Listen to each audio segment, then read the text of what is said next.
لیکن پڑوسی کا حق اس سے زیادہ فضیلت رکھتا ہے، خاص طور پر جب مسلمان پڑوسی بھی ہو۔ تو لا سیما ایک ایسا لفظ یا ایک ایسا جملہ ہے جو اپنے بعد والے جملے کی فضیلت کے لیے لایا جاتا ہے، اپنے بعد والے اس کے بعد لا سیما کے بعد جو جملہ آتا ہے اس کی فضیلت کے لیے یہ لفظ لایا جاتا ہے۔ التاکید علی حق المسلمی، مسلمان کے حق کی تاکید، ولا سیما حق الجار، خاص طور پر پڑوسی کا حق، اور اس کا ترجمہ ہم لوگ خاص طور پر کرتے ہیں۔ ٹھیک ہے، اس کے بعد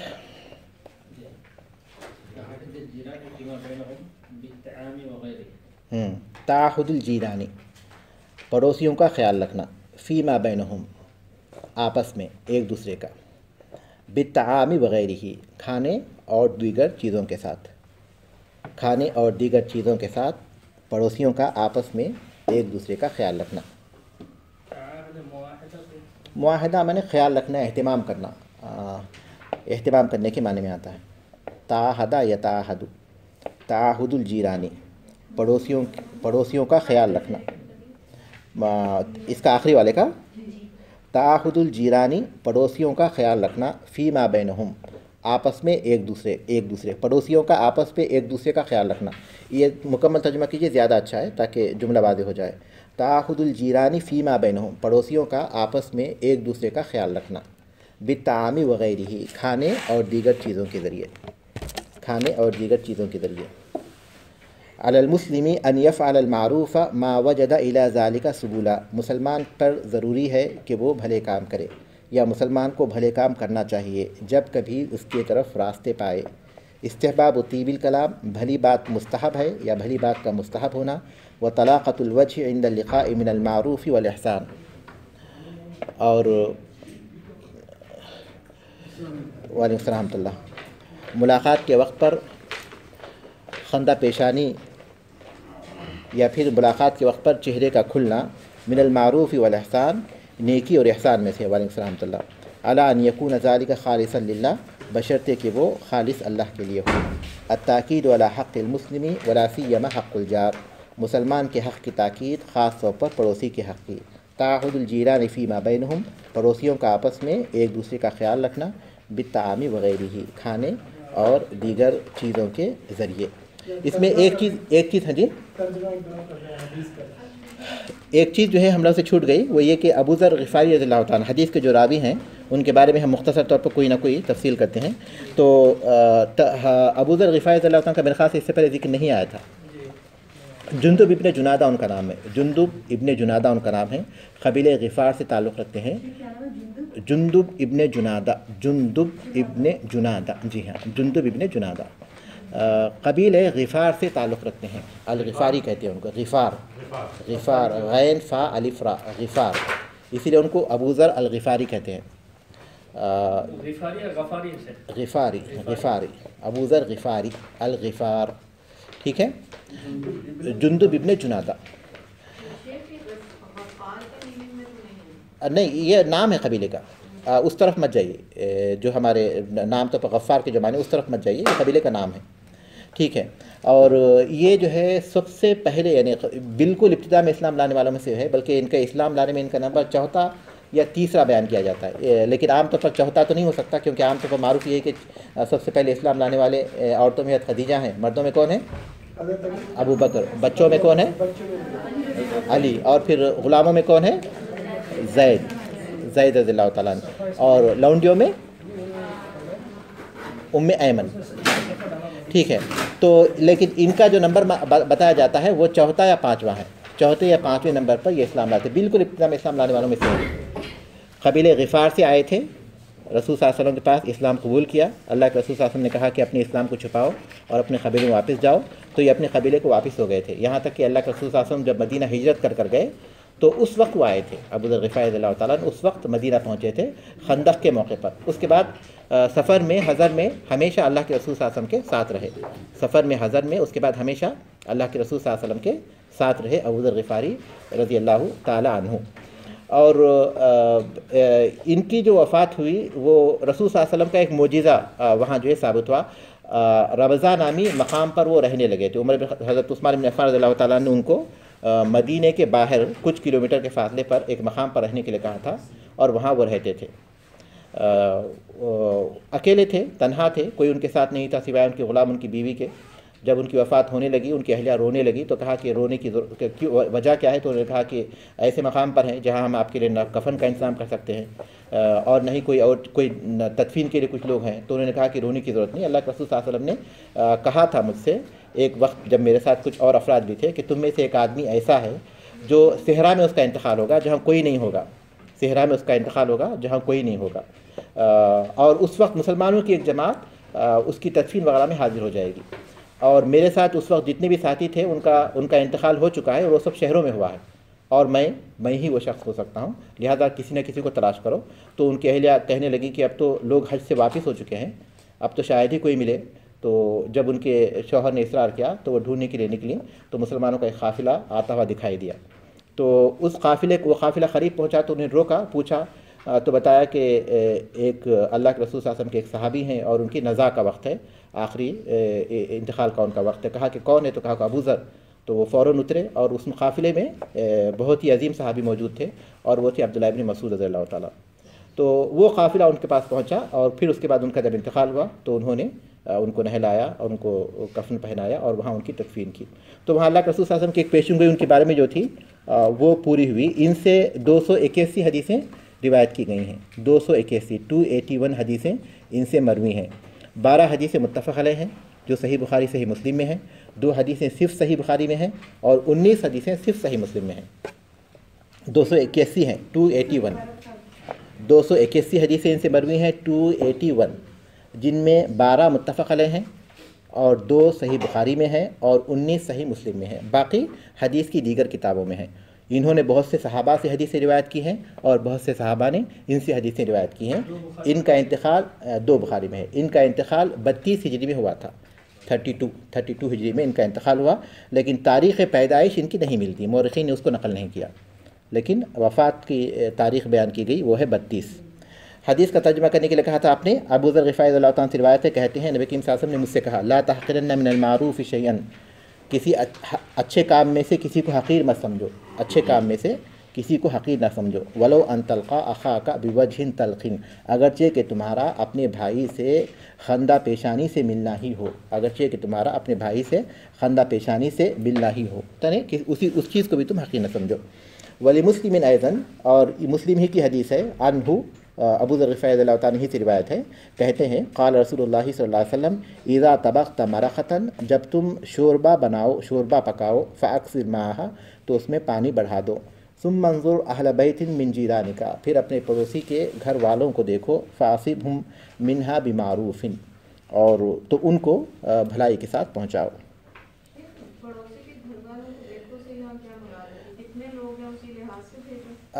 یہ اس میں ایک مراد یہ بھی ہو سکتا ہے، اور دوسری مراد یہ بھی ہو سکتا ہے کہ اس میں سے ضرورت مند کون ہے وہ دیکھو، پڑوسیوں میں سے ضرورت مند۔ وعلیکم السلام ورحمۃ اللہ، ریموٹ ہے ہمارے پاس؟ نعم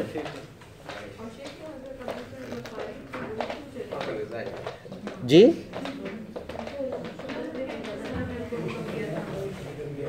سنائی نہیں دیا مجھے۔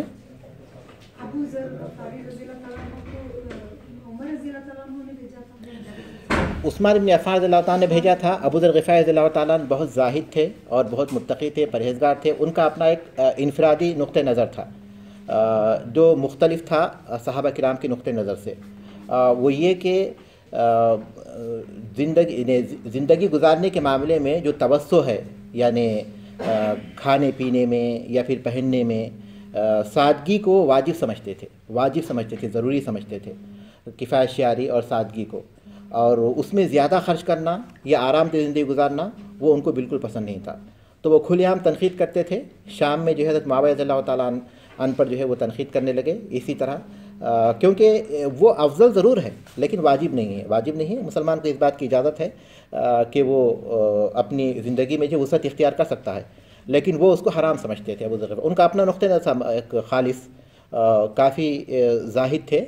تو اس کے بعد جب وہ مدینہ اس کے بعد جب شکایت ان کی پہنچی تو عثمان بن عفان رضی اللہ عنہ جو امیر المومنین تھے اس وقت، انہوں نے کہا کہ ان کو مدینہ بھیج دو، تو وہ مدینہ آ گئے اور وہاں بھی وہی ان کا عالم تھا۔ تو اس کے بعد انہوں نے حکم دیا کہ آپ مدینے کے باہر چلے جائیں۔ تو انہوں نے اس حکم کی تعمیل کی اور اس مقام پر اس طرح پہنچ گئے تھے، اور اللہ کے رسول صلی اللہ علیہ وسلم کی پیشین گوئی بھی اس طرح پوری ہوئی ان کے بارے میں۔ ایک صحرا ہی ان کا انتقال ہوا، کون سا مقام آپ نے بتایا؟ ربضہ۔ جی جی، مال جمع، سونا چاندی جمع کرنے کے خلاف تھے وہ، جمع کرنا، اس کو خرچ کرنا یا پھر اسے صحیح طور پر استعمال کرنا، ان تمام چیزوں کے خلاف تھے وہ۔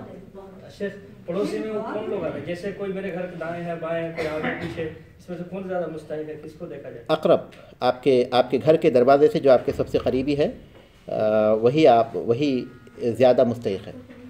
یعنی دائیں بائیں اس کے مقابلے میں آپ اس بات کو دیکھیے کہ قریبی کون ہے آپ کے دروازے سے، شیخ صاحب رب داد ہے دال کے ساتھ۔ دال، شیخ صاحب دوبارہ اسپیلنگ اس کی بول دیں۔ را با جی دال ہا۔ شیخ اگر آج کے دور میں کسی کی ایسی سوچ ہو تو غلط، وہ تو ہمارے سامنے واضح ہے نا، صحابہ کے اجماع کے خلاف ہے اور قرآن مجید کے مفہوم کے خلاف ہے۔ دیکھیے صحابہ کے سلسلے میں ایک بات ہمیشہ یاد رکھیے کہ صحابہ کا جو اجتماعی موقف ہے، صحابہ کا جو اجتماعی موقف ہے وہ اجماع ہے، اس کی مخالفت حرام ہے، انسان کو کفر تک بھی پہنچا سکتی ہے۔ لیکن صحابہ کا جو انفرادی موقف ہے، صحابہ کا انفرادی موقف ہے، اگر وہ سنت کے خلاف ہے تو اس کو قبول کرنا ضروری نہیں ہے۔ اور یہاں تو ابو ذر غفاری رضی اللہ تعالیٰ کا ایک موقف تھا اور باقاعدہ اسے تمام صحابہ نے رد کیا، تمام صحابہ نے اسے رد کیا۔ تو مطلب یہ کہ جو ان کی رائے تھی، اگر آج کوئی سوچتا ہے تو جیسے اس وقت وہ غلط تھی ویسے اس وقت آج بھی غلط ہوگی۔ یہ تو شخص اپنی زندگی کے لیے آپ جتنا مرضی اتنا انتظار کر لیں، جی ہاں، لیکن دوسروں پہ تنقید نہ کریں۔ صحیح، بالکل۔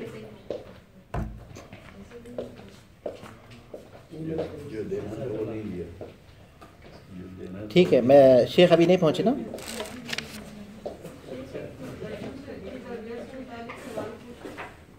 جی ایکچولی یہ اس قسم کی حدیث کے جمعہ کے خطبہ میں بتاتے ہیں امام، جس طرح بھی آپ نے ذکر کیا کہ وہ خاتون جو تھی ان کو کھانے کے برداشت لیکن ایک کتے کے پانی پلانے کی وجہ سے بخش دیا گیا۔ جی اسی طرح آج کے خطبے میں انہوں نے بتایا کہ دو لوگ ہوں گے جو قیامت والے دن اللہ تعالیٰ ان کو جہنم سے نکال دے اور ان سے پوچھیں گے کہ جہنم کیسی جگہ تھی، تو کہیں گے انتہائی بری جگہ تھی۔ پھر اللہ سبحانہ تعالیٰ کہیں گے کہ واپس چلے جاؤ، تو ایک اپنے کو توف پہنے گا اور بھاگنا شروع کر دے گا جہنم کی طرف، اور دوسرا وہیں پہ کھڑا رہے گا۔ تو اللہ سبحانہ تعالیٰ ان سے پوچھیں گے کہ جو وہاں گیا ہے، جو بھاگ رہے تھے ان سے پوچھیں گے کہ تم کیوں گئے، جبکہ اپنی مطلب تم نہیں جاتے، جب تم نے کہا کہ جہنم کی بری جگہ۔ تو انہوں نے کہا میں نے زندگی میں کبھی آپ کا حکم نہیں مانا، لیکن آج میں نے سوچا آج تو میں ضرور آپ کا حکم مانوں گا، اس لیے میں چلا گیا اور اللہ نے انہیں معاف کر دیا اور جنت میں بھیج دیا۔ دوسرے سے پوچھا کہ تم کیوں کھڑے رہے، تو اس نے کہا کہ چونکہ مجھے آپ کی رحمت اور مغفرت دی اور آپ پوری طاقت رکھتے تھے کہ مجھے جہنم میں ڈال دیں، لیکن آپ نے نہیں، تو میں نے یہی سوچا کہ آپ مجھے جنت میں ڈال دیں گے، تو اللہ نے انہیں بھی معاف کر دیا اور جنت میں ڈال دیا۔ تو میرے بچے جو ہیں انہوں نے فوراً کہا کہ دیکھا ماما اللہ سبحانہ تعالیٰ تو معاف کر دیں گے میں جتنے بھی گناہ کر دوں۔ اب ایسی صورت میں بچوں کو مطلب مجھے سمجھ نہیں آتی، ہو سکتا ہے کہ یہ سوال ریلیونٹ ہو، لیکن مجھے سمجھ نہیں آتی کہ کیسے ایسے بچے آج کل کے ایسے ہو گئے ہیں، ہر چیز سے فوراً اپنے فائدے کی چیز نکال لیتے ہیں۔ تو ان کو کس طرح ان چیزوں کی طرف بتایا جائے کہ دیکھو نیکیوں کی جو وہ ہے، وہ حیثیت جو ہے وہ اس لیے نہیں کم ہو جاتی کہ اللہ تعالیٰ غفور الرحیم ہے، اور مطلب امید ہے آپ سمجھ گئے ہوں گے میرے سوال۔ دیکھیے کئی ایسے کام ہیں جس میں جو ہے جنت کی بشارت دی گئی ہے، جس میں یہ بتایا گیا کہ اللہ تبارک تعالیٰ نے اس کام کی، اس عمل کی بنیاد پر ان پر رحم کیا، اس پر اللہ تبارک تعالیٰ نے اس پر رحم کیا۔ اس میں بنیادی طور پر یہ سمجھنا ضروری ہے کہ شروط پورے ہوں اور موانع موجود نہ ہوں، شروط پورے ہوں اور موانع موجود نہ ہوں، یہ بنیادی شروط ہے۔ کسی بھی چیز تک پہنچنے کے لیے ضروری ہے کہ اس کے جو شروط ہوں وہ موجود ہوں، اور دوسرا یہ کہ وہ اس چیز کے حاصل ہونے کے لیے کوئی چیز مانع نہ ہو، تب انسان مستحق ہوتا ہے جنت کا۔ مثال کے طور پر جن کو اللہ تبارک تعالیٰ نے یہ بشارت دی ہے یا پھر یہ وعدہ کیا ہے یا پھر یہ حدیث میں ذکر آیا کہ ان کی اس عمل کی وجہ سے